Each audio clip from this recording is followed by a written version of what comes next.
Hello and welcome in. It's been a long time since I've done one of these videos. Yeah, just went on a hiatus for a bit, over 2 months. It's crazy, hasn't felt like it, but it was just one of those. It just kind of happened. It was one of those unplanned breaks, and yeah, just a lot of stuff being going on, and yeah, I decided to go on a break, but. I want to give a massive shout out to both my good friends Mike Sears and Immobility One. They've been very supportive of me, and I really appreciate the nice things they've said about me. And I checked out Immobility One's latest CD collection video, which was like dedicated to me and stuff. I really appreciate it. So yeah, thanks to both Mike Sears and Immobility One. I've got nothing but love for those two guys. So yeah, let's get into it. This is going to be a charity shop special. The amount of stuff I've gotten from charity shops has been unreal. The like just sheer amount of stuff. Like there's stuff that I have had for a while that I still haven't listened to yet. That's how much I've had. It's just insane. It's absolutely insane. So yeah, forgive me if my recollection of some of these albums is a bit hazy. Either I haven't listened to them in a while, or I only listened to them once, or something like that. But yeah, I don't know how many videos I'll do today. We'll just see. We'll just see how it goes. We'll look at the time and see how it all goes. So yeah, first thing I'm going to show off. I'm going to talk about these quickly. These are albums that I've already owned, but I just picked them up again. For reasons. So. Um, Here's Tupacalypse Now by Tupac. His first album came out in '91. Here's his second album, Strictly for My Niggas, released in 1993. It's a second album. And Me Against the World, released in '95, his third studio album. Basically, I bought these all from the same charity shop. For 50p each, and they're all the original pressings. So yeah, you can see like the parental advisory explicit lyrics there, and there's no mention of Amaru Records or whatever it is on the back and stuff. These are the legitimate original copies. This one even has its own original price tag, 15.99. That's a lot of money, especially back in those days. And there's actually a hype stick there, so you can't really see it. It's very dark, but it says featuring Papa's song "Holler If You Hear Me, I Get Around." And yeah, you can tell that they're all from the same guy probably because they all have those price stickers on them. You just can't see because that one's covered up. But yeah, very awesome. Just thought I would pick them up just to have. It's nice to have the original versions of these three great albums. Yeah, I love all of the Tupac albums. That he made while he was still alive. Yeah, you can't go wrong with any of these albums. All great. So I just thought I would quickly show them off. Next up, we'll get into some Arrested Development. This album is called 3 years, 5 months, and 2 days in the life of. A bit of a long title. Um, I knew who these guys were for a long time, but I just never really checked them out. I remember hearing the song "Mr. Wendell" on the radio once, which is weird because that's not really a song. It was on a station that usually doesn't really play hip hop, but they play that song, which I thought was interesting. This album's okay. It's not totally my cup of tea. But I liked it. I enjoyed it for what it was anyway. I like the sort of live instrumentation that's used throughout the album, and it's more of an upbeat, positive album compared to a lot of the other stuff that was coming out in '92. So I appreciate that for what it is. But yeah, it was a decent album. I'm glad to pick it up in a charity shop. But it's not not something I'm crazy about either. But yeah, pretty good. I'm glad I picked it up. So yeah, that's Arrested Development with 3 years. What is it? 3 years, 5 months, and 2 days in the life of. Came out in '92. I believe this is their first album. It's their most popular album as well. Like I said, "Mr. Wendell" I think is one of their more popular songs. But yeah, it's not bad. It's a decent album. My favorite song is probably "Raining Revolution" on that one. Let's see. What do we have next? This is all in like no particular order, by the way. This is just whatever. Next up, we've got Lupe Fiasco's "The Cool." I want to say this is his second album. Don't quote me on that. This came out in 2007. Um, that 2007 was like around the time when I wasn't really paying attention to like hip hop anymore, especially mainstream hip hop. But I remember Lupe Fiasco's name coming up, and a lot of people talking about him and stuff. But I never really checked him out until now. I like him. I have to say, I think he's a pretty good MC, and I like his lyrics and stuff like that as well. I think he's pretty good. I can barely see this track list, and it's like impossible to read. It's like just black with like very faint writing on it. But all I can say is that I really generally enjoyed the album. I thought it was a strong album. What was the big single from here? Superstar. Yeah, I remember hearing that back in the day. But yeah, I thought it was a good album. Little Weapon. I remember that being a pretty good song. Um, High Definition, Paris, Tokyo. Good tracks. I enjoyed this album. I thought it was good. I thought it was dope. I'm glad to pick it up. Um, Next up is an album that I know very well, and I only got this for 25p, believe it or not. Absolute bargain. It is 50 Cent's Get Rich or Die Trying. This came out in 2003. Of course, this is his first officially released album. He had the Guess Who's Back mixtape before this, and then he also had the Power of the Dollar album that got shelved by Columbia Records. But this was, of course, his first officially released album with Shady Records and Aftermath and all that. Great album, classic album, in my opinion. I know 50 Cent gets a lot of hate, but I really enjoy this album. I think it's really, really good. There's nothing I don't like on here, really. I'm not like a big fan of the song PIMP. I'm not really a big fan of that song, but it's not like so bad that I would skip it. It's still like a decent enough song. But everything else on here I think is great. My favorite song on the album is Heat. Always really like that song. And this version comes with a bonus like CD, the sort of CDs that you put into your PC, and you can watch videos. This has the Wanksta video and an a cappella version of In the Club apparently. So yeah, I'm not interested in any of that, but yeah, excellent album, classic. I wish he had more albums up to this standard, but unfortunately, he doesn't. The Massacre is okay. Sorry. Yeah, the Massacre's okay. Curtis has some cool songs on it, but it's a lot of very commercial songs on it too, like that Fire song with Nicole Scherzinger or whatever her name is. Not a fan of that. And then there's some good songs before I self destruct as well, but yeah, just I don't know. He can never lived up to the quality of this album anyway. But yeah, Get Rich or Die Trying came out in 2003. I'm sure everyone knows that album. Um, Next up, we've got the Players Club soundtrack. This was a movie. This was actually Ice Cube's directorial debut. This was his first movie he made where he actually directed it and everything. Um, I never saw the movie. I would be interested in checking it out for sure. But this is the soundtrack. Most well known for the Ice Cube song "We Be Clubbing," which is a song that I used to not really like because I always associated that with the downfall of Ice Cube. You know what I mean? That was like the first Ice Cube single that was like this new Ice Cube that was different.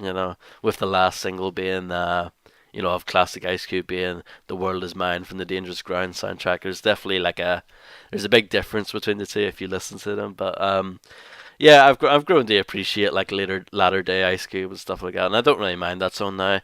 What I actually do prefer is the We Be Clubbin' remix featuring DMX. I think that's a good song. I prefer that version. There's some decent stuff on this soundtrack. It's not great, there's some like R&B songs and stuff, and I'm not a big fan of. But I like the song "You Delinquent" with Mac 10 and Scarface. That's a dope track, and there's probably some other decent ones as well. This album, I believe. No, it wasn't. I was gonna say this is what introduced Mr. Short Chop, but it wasn't. Mr. Short Chop's first appearance was on Ice Cube's featuring compilation that came out in '97. There was an exclusive Ice Cube song on that called like "Bend Around the Corner" or something that was featuring Mr. Short Chop. So yeah, Mr. Short Chop, for those who don't know, was a MC that was affiliated with Ice Cube for a very, short amount of time. He didn't last very long. I saw Mobile Radio One talking very positively about his of Mr. Short Chop's album, though. So maybe I should check it out. But yeah, I was never a fan of him on these Ice Cube features. But yeah, some of the other artists on here, just for those who don't know are Corrupt's on here with a song called Under Pressure. I don't really remember it, to be honest. Corrupt in '98 wasn't that great. That was the same year he put out Corruption, which is not an album I'm crazy about. Um, Jay Z's on here with Memphis Bleak and Sauce Money. That's a pretty good song actually. Mia X is on here, and Master P's on here as well. Him and Ice Cube actually have a song together. So yeah, it's not a bad soundtrack. It's actually not too bad. This is the sort of thing I probably wouldn't really order it online, but for 50p in a charity shop, very happy to find it. You know what I mean? So yeah, Players Club soundtrack came out in 1998. Okay, this next one also came out in 1998, and it is Jermaine Dupri's Life in 1472. I actually thought this was a soundtrack too, because this says the original soundtrack underneath, but that's just like I think that's just marketing. I think he's just trying to make his album seem like it's a movie. But um, yeah, because I thought it was a soundtrack because it has a lot of features on it as well.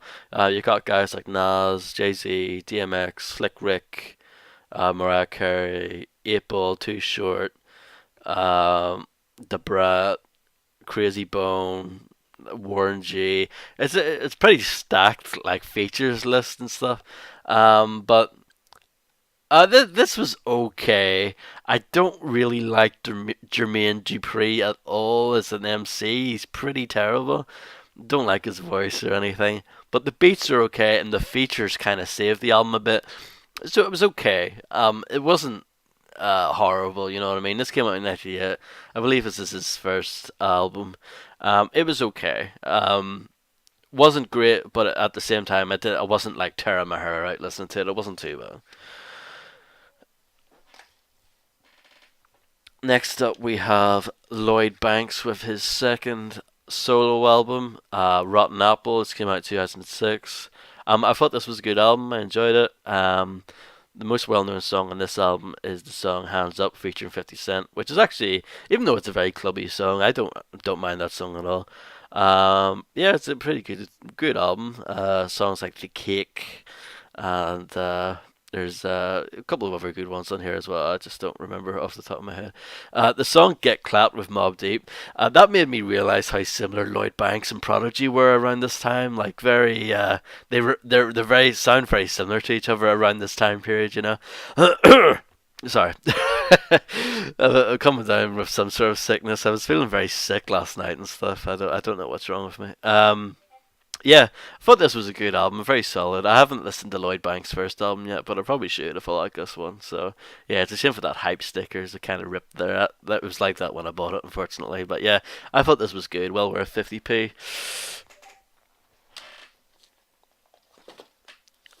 Let's see. Right, next up, this was an absolute bargain for 50p. It is Notorious B.I.G. with Life After Death. This is of course, his second and final studio album, double album, most well known for songs like "Hypnotize" and "More Money, More Problems" and "Sky's the Limit" and so on. Great album, very good album. The only problem with this album is the song "Player Hater." That's just terrible song. I don't know what he was thinking of that. And there's like maybe like one or two other songs that I'm like okay on, you know what I mean? I'm not the biggest fan of, but the rest of the album is great, with songs like "Kicking the Door" and "I Love the Dough." Always really like that song. Um, "You're Nobody Till Somebody Kills You." Really good way to end the album, very haunting and stuff like that. Yeah, I was very, very happy to pick this up for 50p, absolute bargain. And I've been meaning to get this for a long time, so yeah. It's nice that this version. This is an OG UK press, and the reason why I know that is because it says Puff Daddy Records on it instead of Bad Boy Records. For whatever reason, in the 90s, instead of Bad Boy calling their stuff Bad Boy in the UK, they called it Puff Daddy Records, and they had this horrible. I don't know if it's on here anywhere, but they had this horrible like logo. You wouldn't be able to see it, but it's really small. They had this horrible logo for looks like Flava Flav for the Puff Daddy Records logo and stuff. It's just horrible. But yeah, the reason why I bring that up, I see reissues of this album in the shops, and they're usually these big fat cases that take up two. But I like that this one's just like a normal one, normal case. It's quite nice. But yeah, that's Life After Death. This came out in 1997. Awesome stuff. Really, really good. And then next up, speaking of Puff Daddy, we've got Puff Daddy and the Family, No Way Out. Got this the same day. This was also 50p. A Puff Daddy as an MC, pretty terrible.